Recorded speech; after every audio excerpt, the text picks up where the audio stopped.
السلام عليكم ورحمة الله وبركاته.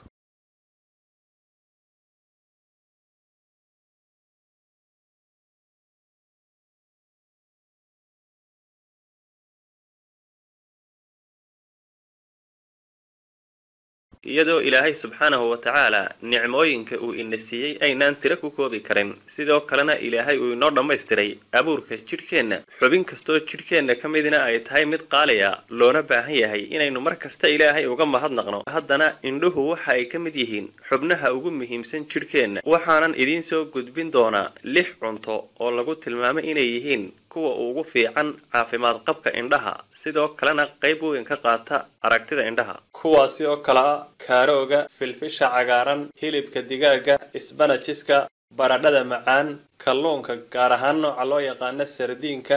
ugu dambeynna waxa xusid mudan in dhammaanba xubnaha jidhkaaga aad ka ilaaliso waxaan ilaahay raalli ka ahayn, sidoo kalena aad uga faa'iidaysato ilaahay daacadiisa si ilaahayna subxaanahu wa tacaala kuugu barakeeyo dhammaanba xubnaha jidhkaaga.